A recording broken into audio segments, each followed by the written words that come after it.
Hello everyone, myself Saravanan from Gate Acharya. So we used to give regular notification about all technical recruitment. So in this case, நம்ம வந்து இப்ப பார்க்கறது வந்து பாத்தீங்கன்னா DRDO, under DRDO there is an operations Defense Institute of Bio Defense Technologies அப்படிங்கக்கூடிய ஒரு organisation. They are recruiting the candidate for JRF post. So அது மெயினா வந்து பாத்தீங்கன்னா microbiology, food technology, biochemistry, polymer science, right? So even மெக்கானிக்கல்ல வந்து இருக்கு, right? MTech முடிச்சிருக்கக்கூடிய கேட்டகரி இருக்கு அண்ட் பிஇ பிடெக் முடிச்சக்கூடிய கேட்டகரி இருக்கு. Valid GATE score or NET score வேணும் அப்படிங்கிற மாதிரி இருக்கு. Last date for 20th of March is the last date. So இதுக்கான பிடிஎஃப் வந்து உங்களுக்கு டிஸ்கிரிப்ஷனில் கொடுக்குறேன், நீங்கள் பாருங்க. ஸோ இன்கேஸ் நீங்கள் எலிஜிபிளாக இருந்தால் நீங்கள் அப்ளை பண்ணுங்க. Defence institute of bio defence technologies, இது மைசூரு கேம்பஸ். ஸோ மைசூரு கேம்பஸில் பேஸ் பண்ணி ரெக்ரூட்மெண்ட் பண்ணக்கூடிய இது டிஆர்டிஓ கீழே ஆப்ரேட் ஆகிருக்கக்கூடியது. Microbiology, biotechnology, biochemistry, right, and food technology. So இந்த மாதிரி ஃபுட் ப்ராசஸிங், ஸோ இதெல்லாம் கொடுத்துருக்காங்க. இதில் என்ன கொடுத்துருக்காங்கன்னா essential educational qualification post graduate in first கிளாஸ்ல நீங்க வந்து பண்ணிருக்கணும், கேட் ஆர் நெட் குவாலிஃபைடா இருக்கணும், ரைட்? ஸோ இந்த மாதிரி போட்டிருக்காங்க. அண்ட் ஆக்சுவலாக பிடெக் தான் இங்கே போட்டிருக்கணும். பட் என்னன்னா நீங்க வந்து post graduate degree in first division போட்டிருக்காங்க. இது மேபி எரரா இருக்கா, நீங்க செக் பண்ணி அப்ளை பண்ணி பார்க்கலாம். ஸோ நார்மலா வந்து பாத்தீங்கன்னா கேட் ஸ்கோர் இருந்ததுன்னா யூஜி கேட்பாங்க. ஸோ இங்க வந்து எகெயின் போஸ்ட் கிராஜுவேட் கொடுத்துருக்காங்க, இங்கேயும் போஸ்ட் கிராஜுவேட் கொடுத்துருக்காங்க, எம்டெக், ரைட்? ஸோ இது நம்ம அப்ளை பண்ணிப்போ தான் பார்க்கணும் is there any error in this case அப்படிங்கிறது.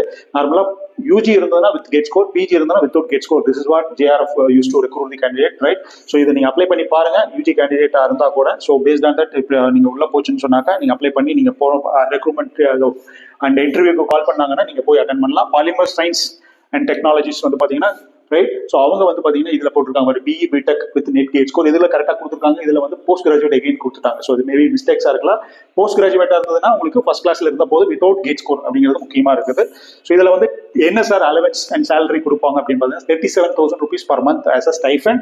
ஆனா இது வந்து உங்களுக்கு வந்து 2-year programme and maybe extended 3rd year and 4th year if it is required அப்படிங்கிற மாதிரி சொல்லியிருக்காங்க JRF போஸ்ட்டுக்கு. And then HRA as a stipend with allowance அப்படிங்கிற மாதிரி இருக்கு. So 37,000 plus allowance, 28 years not exceeding 28 years அப்படின்னு சொல்லி போட்டிருக்காங்க. ஸோ அதே மாதிரி ஒரிஜினல் சர்டிஃபிகேட்ஸ் டியூரிங் வெரிஃபிகேஷன் நீங்க போகணும். And presently employed in government இருந்தால் NOC வேணும். இது ரெகுலராக இருக்கக்கூடியது தான். No DA will be paid for interview and written examination அப்படிங்கிற மாதிரி இருக்கு. And once you send an application form Mysuru கேம்பஸ்ல உங்களுக்கு ஹெட்டிங்ல நீங்க வந்து you have to mention junior research ஃபெல்லோக்கு நீங்க போறீங்க அப்படிங்கக்கூடிய ஒரு options, right? So maybe test and interview இருக்கு அப்படிங்கிற மாதிரி சொல்லியிருக்காங்க. 30 daysக்குள்ளார நீங்க அப்ளை பண்ணணும் அப்படிங்கிற மாதிரி இருக்கு. This is what. இதை நீங்க பிரிண்ட் அவுட் எடுத்து டைப் பண்ணி பிரிண்ட் அவுட் எடுத்து you have to send an application form on or before 20th of March. Students who are relevant to this particular department, even UG send பண்ணி நீங்க apply பண்ணி பாருங்க. Wish you all the best. Thank you.